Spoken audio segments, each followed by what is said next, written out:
Hey there, welcome to my channel. Today in this topic, we will be working on how to handle errors on a microservice. Error handling is an essential part of the application development. I know we push this topic a bit later stage just to clear the concept of the microservice, but now this is the right time to handle it. So our agenda is how we can handle it and what are the process can help us to identify and track down the production issues right after the deployment. Just imagine we have an application and our customer is facing some kind of trouble during the usage and we are not aware about the root cause to resolve it, right? So that's really kind of strict bottleneck of the product development. So what are the steps we should have to follow to handle the errors in the right way? First of all, we need to catch all the errors and respond to the client with a kind of meaningful error code. So client can be error like this specific error is occurred. And secondly, we can just track and log the errors with the suitable tools. So while that the production error is occurring, then at least you are always aware, yeah, this is the exact root cause, which is we need to fix it, right? In the third point, we can think of a little bit advanced way, just like monitoring and reporting with the suitable tools to handle the incidents, right? So this is obvious. Sometimes the incident can be happen in terms of your database is not working, or maybe specific server is down, or microservices is not be able to communicate due to some kind of the downtime of a service provider. So those are the things exactly we should have to think of whenever we are just building a kind of application as well. In the first point, how we can catch the error and respond to the client with a kind of meaningful error code. As you know, we are using three-layered architecture for our application. So in this case, each and every service having their own responsible API layer, service layer, and repository layer. And this is obvious thing. Each and every layer can have their own process, and it can be encounter some kind of error as well as, right? So let's imagine we have a kind of a request which is coming from the client, and our entry point, it is just providing that specific route to our API layer, and API layer is just trying to do some kind of process and asking for some kind of a response from the service layer, and service layer is handling all the business logic and asking for a specific data access from the repository layer. In the repository layer, while it is asking for some kind of data, then some kind of process is happening, right? So in this process, if it is asking for the data from the database and there is no data exist, or maybe some error is happening right here in the database level, then repository layer will throw some kind of error, and that error will return from here, right? Then that specific error provide to the service, then API, then to the server, then it will reach to the client.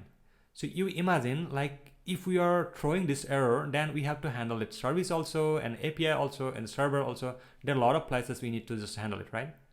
So that's another kind of good idea at all. How we need to do this one? If we are throwing some kind of error, we should have to bypass this, like in the service, or because between this one, service is not responsible for this error, right? Because this error occurring in the repository level, so service is not responsible. So it has to directly display to the client, hey, this data is not there, right? So how we can make it possible? So to do so, we should have to use some kind of custom error, or maybe we can just build our own. As you know already, in Node.js, it's providing it's a kind of library which is called error, right? So with the help of that specific error, we are just going to create a kind of custom error for our errors. As an example, our bad request, which is maybe your input is not correct, then we will throw bad request error. Or maybe we are trying to access the data, but data is not available, then we will throw not found error. And if there is a kind of granting issues, maybe access is not available, at that time we will provide some kind of access error. Or all these errors are perfectly fine, but something is totally internal in terms of programming level error, or maybe in the process level error, which is not known to the user, then we can just throw it a kind of internal error. So each error having their own status code. As you can see, we are just defining here. All right, so all those error code, standard HTTP error code, it is well known by the client, right? So we can just make it possible by this way. So in this case, while we are throwing the error, make sure what kind of error it is. Depends on that we are going to throw. If each and every layer going to do their process, and during the process, if it is succeeded, then it will get the data and it will return the data. And if it is encountering some kind of problem, or maybe error is occurring, then it is straight away throw that specific error. So these are the things exactly we are going to do. So it doesn't matter, it is maybe occur in the repository level, in the service level, it may be in the API level, and straight away it will go to the endpoint which is our starting endpoint of our server, where we are just creating our server. And there we are going to handle the all error. If it's a kind of error, then that endpoint will going to handle, and it will format the error and to respond the kind of meaningful code along with the message to the client. So client can error, yeah, this specific error is occurred. These are the well-known error. It is error by the client, but the rest of other errors which is not error by the client, which is we need to track it down, which is we need to log it, right? Because we need to fix it, because we don't know why exactly this error is occurring. If we have some kind of logs, or maybe if we have a kind of a specific region or root cause, then we can fix it. So those are the things exactly we are going to do. Okay, so yeah, I know I'm speaking a lot, but why I'm just explaining, so you people are not missing any pieces right here to understand, right? So let's deep dive into the code. So we will be implementing all those stuff which is I have just explained here in this diagram. Let's deep dive into the source code. So here, this is the repository, right? Here you can go and clone this repository, and you will get the standard version of the source code. So what I'm interested in exactly, I'm interested in the use to latest source code. So here inside this episodes directory, you can see all the listed latest episodes are there. So we are going to use the part 7. So let's click on the part 7. I'm going to download this file from here and download it, right? So it is inside the download directory. Just I'm gonna extract this one, right? This is cool, right? I'm gonna move this this directory to my as usual location. So let's move this one here. Cool. And now let's open these things to in Visual Studio Code. Cool. Perfect. So this is our project, okay? And inside this project, we are going to use all this implementation in one of these service, all right? Rather than use the repeated thing, all these services, I will be completing only one service, so rest of all you can follow in the same way. Let's grab the customer service first, and we will apply all these changes here. So let's install all the requirements. I'm gonna minimize this one, so maximize a bit, so you can have enough room. And the customer, okay, yarn install, right? Perfect. So it is installed properly. And now let's create the environment file from this example environment file. We're going to copy .env.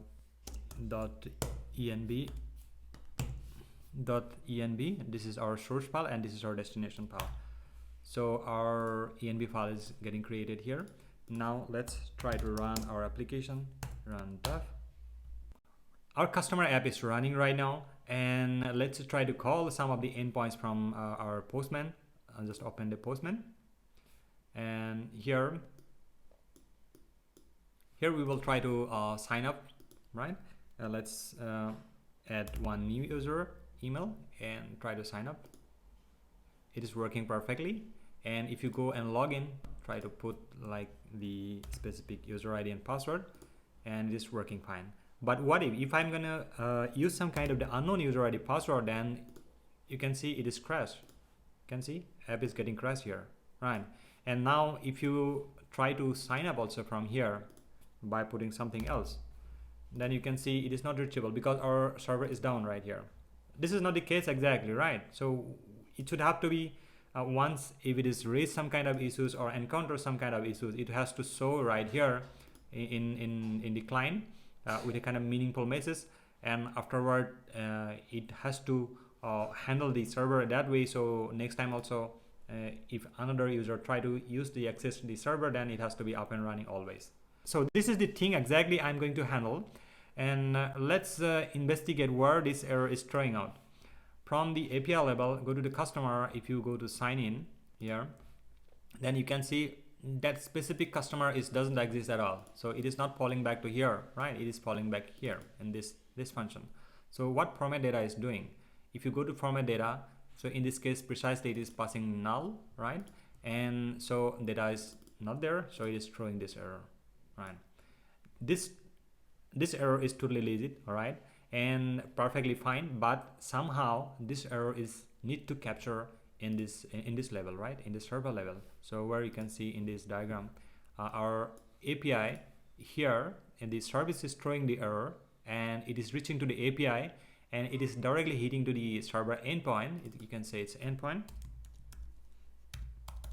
server endpoint, and this server endpoint, you know, here this server endpoint, it's not be able to handle it, right? So it is what it is doing, it is straight away it is falling back to the crash. All right, so it's falling back to crash. So let's handle this one. Let's go to the util directory. Inside here you can see there are two files already I have added while I have just created this microservice, and now this is the time to handle these two files. Close orders. Let's move these two files to a directory, create a directory which is called errors, and just put it inside. Cool. Let's get into this class, right, which is called app errors. If you go here, this class name is app error, which is a kind of custom error, which is called base error. We are just keeping it. So let's rename this one base error as this one, base error. Perfect. Now this base error can have a kind of couple of parameters, right, which is exactly it's necessary, because this error we are just creating from the error class, which is provided by the Node.js library. And if you go here in error, and you can see it has a kind of mandatory stuff in the interface, which is called name, message, and stack. So what are the things are needed right here?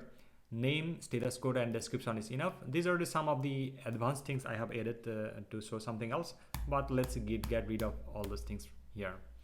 And we are calling our constructor from here, right? So definitely we need to call this super, and we need to provide this description here, and we are just try to add a kind of prototype of what exactly we are adding right here in this class. We're setting a prototype from here. We just need to set this and a new target prototype, which is going to set in the error instance, right? And now name is it's perfect, okay? And status code is certainly it's status code is needed, and these are the things it's not required, right? And here we need to call the error capture stack trace this, because whenever the capture stack trace going to be happen, then we will be passing this class. Okay, and this is going to be called from here. Perfect. So our base error is ready. Now let's create all the rest of all classes, whatever needed right here. So what I'm gonna do, I'm gonna delete all these things from here. Okay, and this is also not required. Now let's add some code here. I'm gonna add the codes quickly, and after that I will make you understand.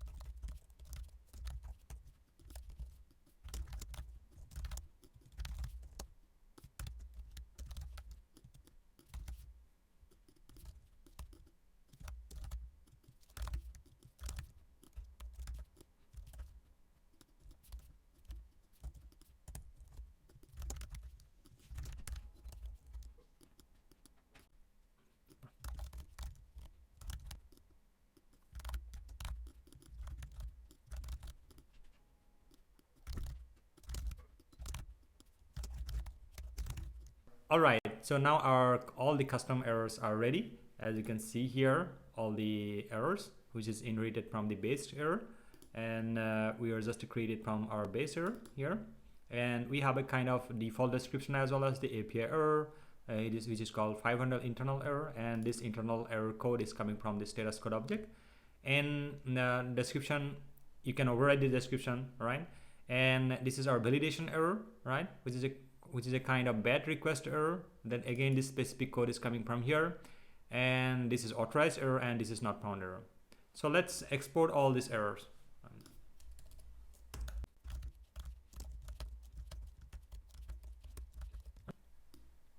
These are all 4. Okay, so we have added all these errors. All right, so our errors are created here. Let's utilize all these errors somewhere. First, we are going to grab this customer API, this endpoint, and go to login here, what it is getting called, this sign in function is getting called. Click on the sign in. Let's evaluate this sign in function. Here in the existing customer, we are trying to check if the customers exist, then only we are trying to perform all this stuff, right? So let's make it reverse. If there is no existing customer, let's throw a kind of error. Throw not found error, and this is going to be new because it's a kind of class, right? New not found error. Then we can just minimize it, right? This is called user not found. Let's try to make it lowercase, user not found with provided email ID. Perfect. Okay, this one. Let's close the rest of all functions. It'll easier to read now. Cool. And this one is handled, right? So that means this if condition is not required here, right? Now let's check the valid password. If valid password, then we are sending it out, otherwise sending null. Then why we are doing so? We can maybe do it different way, right? So let's handle this one as well as if not valid password, then just a kind of throw new validation error, right? So it is called like person password doesn't match, password doesn't match. Cool. Now just remove this one here, and finally what we are going to do, we are going to do only return this object from here from a data is not required at all. Cool. Now you can see most of the cases are it's handled. Existing customer is not there, then we will throw a meaningful error to client, and if password is not valid, we will throw a meaningful error to customer regarding the password. And if the token is something is wrong right here, then we will throw something else, right? Yeah, if the generate signature is not going through, this is a kind of programmatic error, right? So it has to throw and it has to capture and to report to the error log, right? That is we need to handle it. So let's handle this all the cases first, and then we will look into this one. Now go to the customer API once again, and we will put a kind of try catch here. Try catch, it's error, right? Then let's put all the stuff inside try block. Here this data we no need to deconstruct, so let's remove these braces here, and we can just straight away we can send it. Now if this sign in is throwing some kind of error, we will pass it to next, because this is the not correct place, which is we need to handle the errors or report the error to client. This next will take care of bypass the whole thing from the login to the next routes, all right, where our Express API will be going to handle it. So let's make it this way. Okay, now this is fine. Let's go to the Express app. If you go to Express app, come on, yes, so here we just kept this error handling. We can put this error handling right here, but what if that specific error is throwing from here, we should have to report it, right? So in that case, what we are going to do, we are not going to use any error handler right here, just let's omit this one here. Okay, cool. And go to index.js, and here we will put some kind of method, right, which is called app use. And now here we will put first parameter as the error, and second parameter is request, and third parameter is response, right? And last parameter is kind of next. Okay. Now this is going to be handle all the error. Catch all error. Catch all errors, and format and report to logger. Okay. So let's check what exactly we are trying to get it here. First, let's see if we are getting a kind of error. First, capture the status code is error dot status code, otherwise mark it as a 500, right? And data also, data, which kind of error dot data, or we can set if error has a kind of data, then we will provide the data, otherwise we will simply set the error message. Right, now we need to return this one from here, otherwise app will be getting crashed. So return dot yes, status will be our status code, and JSON will be our data. Cool. So all right, so this is the thing exactly needed to handle our errors. So let's give it a try. So we are going to here in the Postman, we're going to create the sign up. Let's say we are going to add one more user, which is called this one. Yeah, you can see it is running, right? Let's try to log in. We did the correct one and provide the correct user ID password. It is getting it. Let's provide a kind of user ID which doesn't exist at all. Send it. You can see user not found with the provided email ID, right? But this time you can see there's no any crash, right? And now you can just go ahead and you can do much more. Maybe you can just create a new user. It's working again. Log in with something else. 8, right? Doesn't exist at all. Now you can see the same. I mean, the same error is providing, right? Perfect. Now since it is working, let's add something else, right?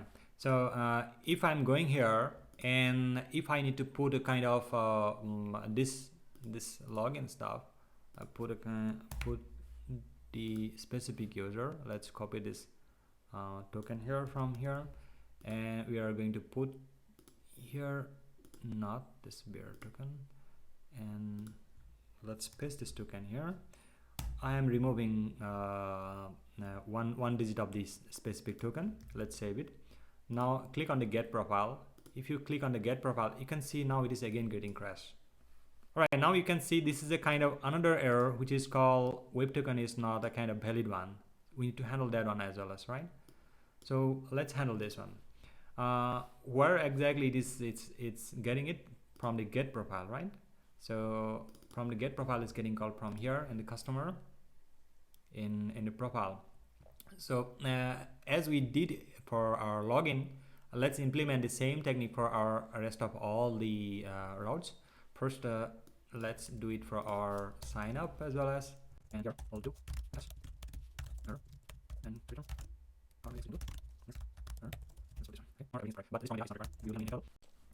Here you can see in this diagram we are to try to catch all the error in the API level, which is coming from repository, service, or everywhere.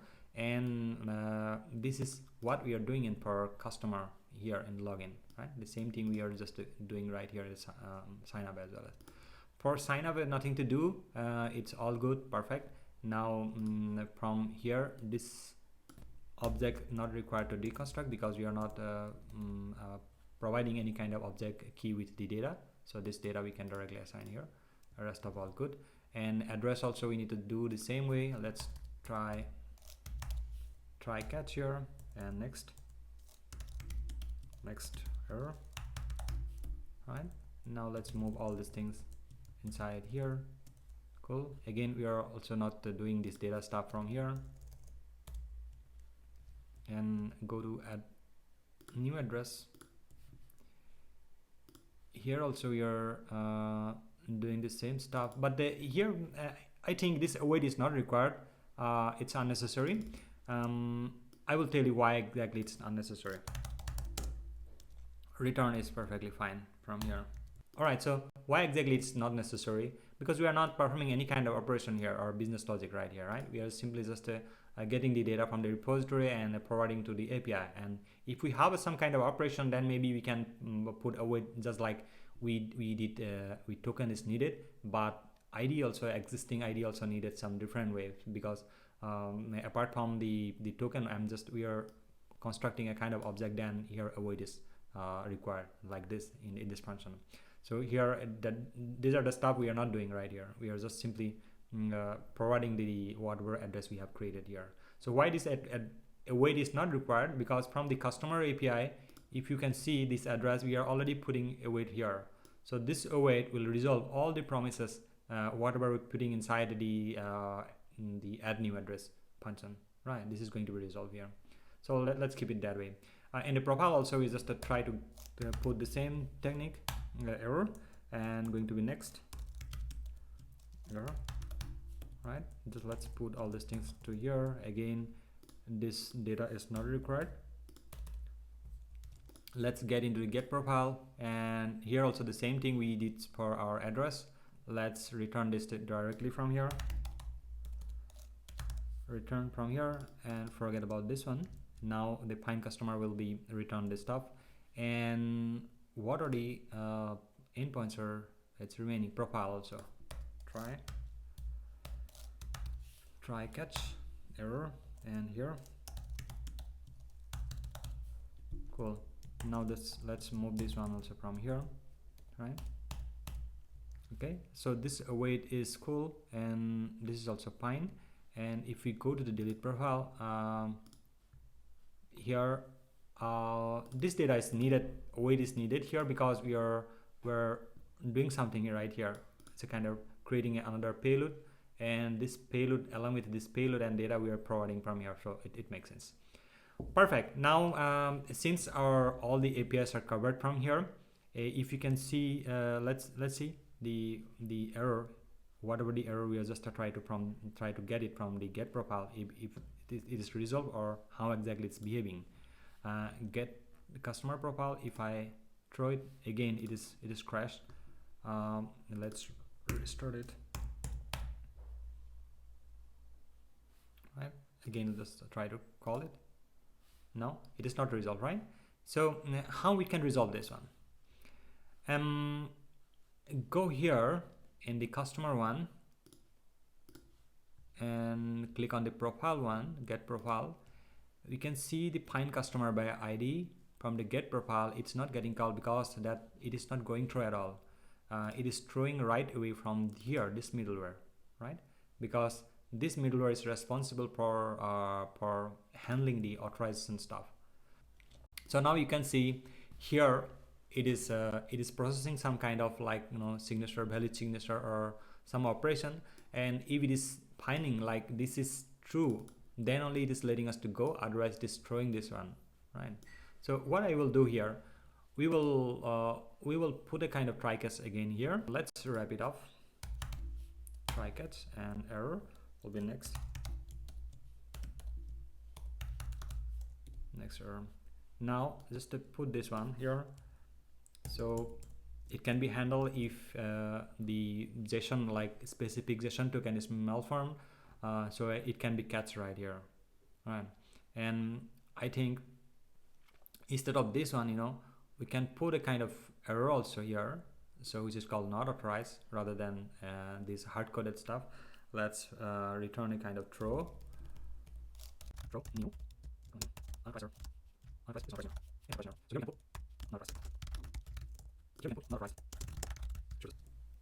Perfectly fine.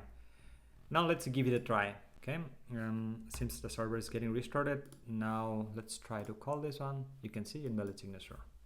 So this is how exactly we need to handle each and every steps from here. Now as per the diagram, you can see we are throwing some kind of error from the service level, and it is capturing on the API, which is called try catch, and if it is finding some kind of error encountered, then it is providing to the next route of the execution, where our server endpoint, where we are just creating right here in this index one. Okay, here in this function is handling the rest of all the stuff. Okay, and as you can see, it is formatting also. You can format in different way also. It's up to you what kind of message exactly it's needed. Right now we are not formatting anything. It is called inside the object a message or error message equal or maybe colon that invalid signature, something like that way you can put it. Okay, so your client can comfortably grab that specific message and make sure it has to be standard or maybe generic for everyone. It shouldn't have to be a different structure for different object now. Now this part is done purely, and let's try to throw kind of error from our repository level, because we have already tested this one. From the service level it is throwing perfectly, and middleware level also it is throwing, which is working. As you can see, this one is from middleware level, right? Now let's try to throw some kind of error from the repository level. Let's go to the customer service and go to the maybe we can just try with the sign up, right? Maybe from the sign up, yeah, here, cool. Yeah, this one. And create customer, let's say create customer will throw some kind of error here.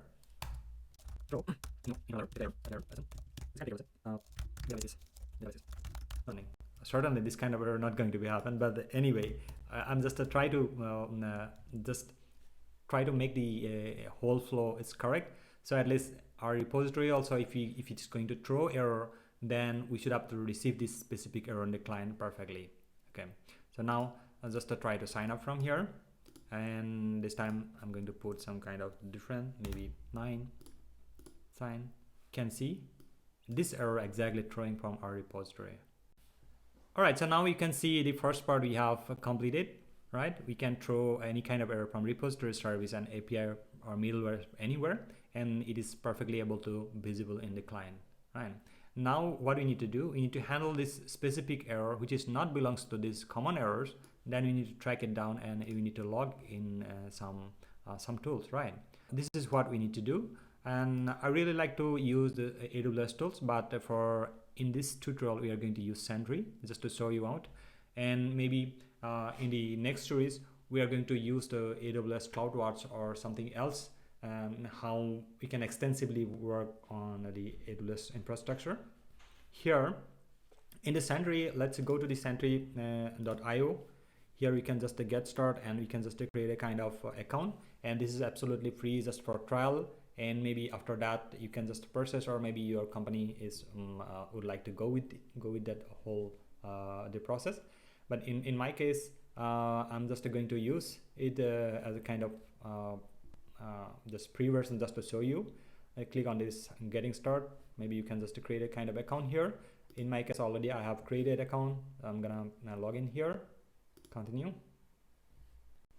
So here once you log in, then you can just create a kind of project here. Click on the create project, and you can see the rest of all the available options right here. You can choose it. If it is a browser, then you can use all this SDKs and server, then you can choose this one, mobile, desktop, serverless. A lot of possibilities are there.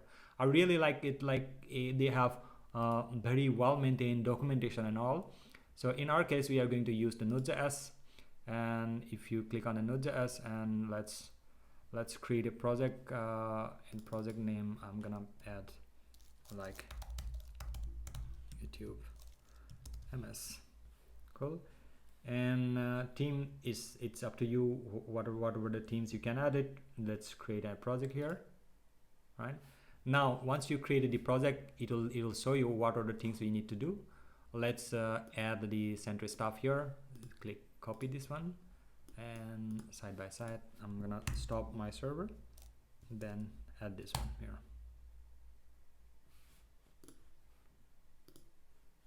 Right, this is added now. Now again, just to go here, now what exactly it is saying, it's saying we need to use all the stuff in order to integrate the Sentry stuff, right? So let's copy all these things from here. Only these are the things needed. Copy and go here.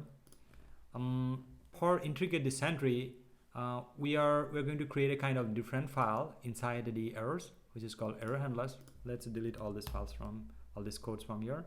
Let's import this one and make sure we are using clean way.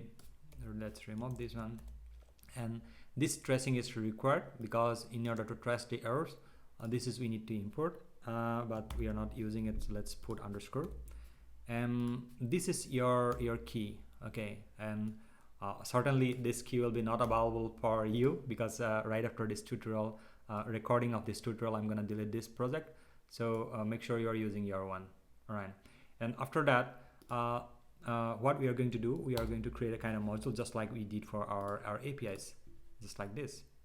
right? So let's copy this one here and edit here, error handler, and which is called, this channel is not required certainly, only we need the express app support. And here inside, what we are going to do, we're not making the server file dirty. Let's cut this out, all this stuff from here, and put it inside the error handler. Okay, and now here we are going to do this one we're going to use right here in the Sentry file. So it is very simple, just like error handler, right? Error handler, util error handler, and you need to pass app here. Okay, just we did for our express app. So here some async function is going on, that's why we put away, but here not required. Okay, go here, and now let's tweak a bit this function, because we are not intended to like send all the known error. Maybe user is doing some mistakes, wrongly typed password or something. We don't want to log all the stuff, right? Only we are try to log only meaningful errors, which is makes sense to our to fix it, right? Let's try to do one thing. Let's rename this error handler as an index.js. Yes. So inside here, first of all, let's create a kind of variable. Just call let's report error equal to true. By default, it will report, right? Now let's find out all the common errors. Skip common errors, common known errors, right? So in this case, we are just adding a kind of array which is called not found, maybe not found error, and validation error, right? And what is called validation error, and after that maybe access error,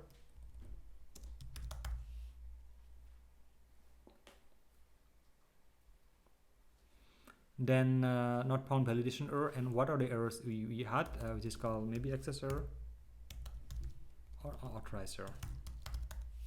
Yes, authorized error, right? So that is we can do. And now let's add for each, and gonna type of error. Now let's put a kind of condition here. If whatever the error exactly it is coming from here, if instance of that particular errors, type of error, then put report error equal to false, right? So by default it will be true always, because we don't know like what kind of error, maybe apart from the custom error it can be through something else also which is related to the system, but that is we need to grab it, right? But these are the errors, the common error, which is we know it's not a kind of programming mistake, it's user mistake, so we no need to track it down, right? So now let's say if report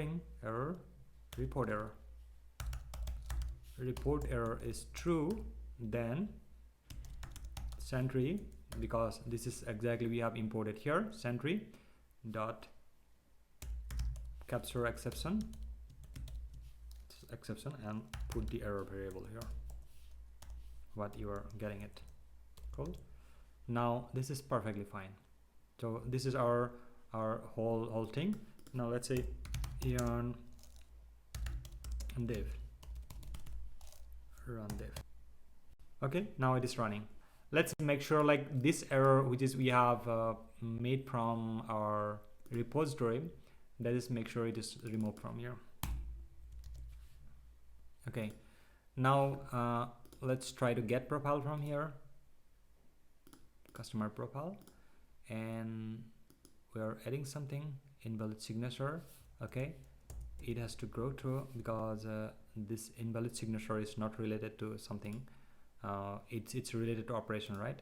Let's go here and track the issue.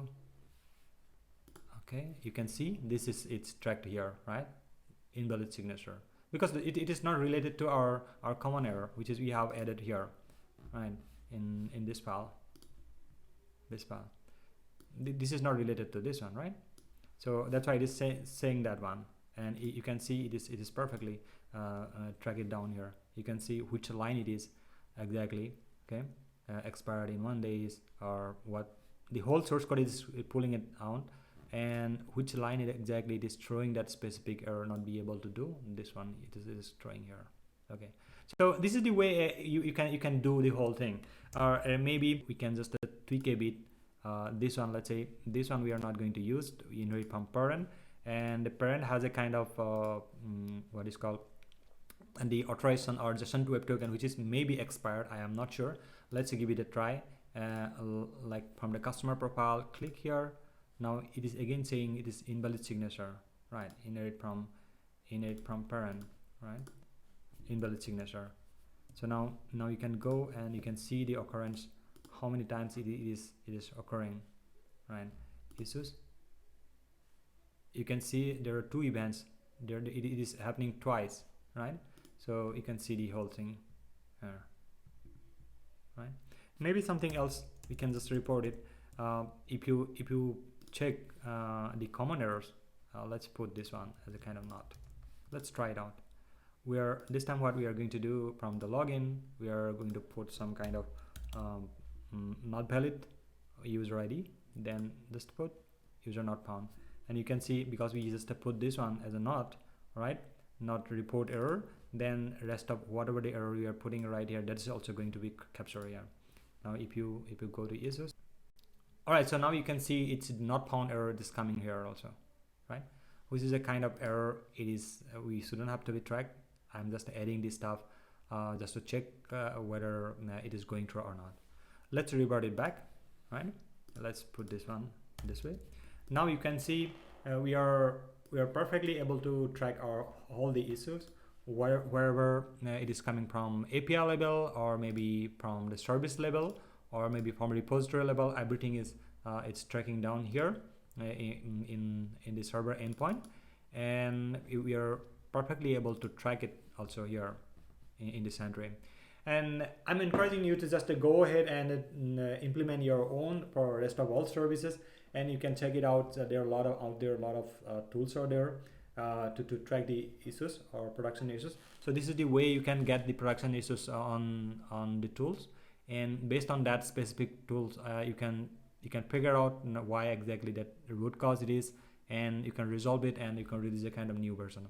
And I have already explained in the CI/CD the episode how we can redeploy the whole stuff, and eventually it's quite easy, right?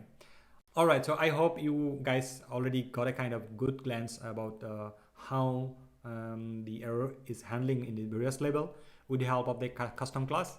And it's a beautiful thing, and I'm encouraging you to just to go ahead and implement it and experience it like with the different tools and different way. I'm not saying like this is a kind of ultimate way of error handling. There are tons of good resources available in the internet. Go ahead and explore it, and one of them is I've just explained right here, and hope this will help you to handle your project. And yeah, certainly I'll be happy if you hit the like button and write a kind of good comment to encourage me. And yeah, that's all. If you have not subscribed to my channel, subscribe it, because there are a lot of good tutorials also coming up. That's all for today, and thank you very much. See you in another episode. Bye bye.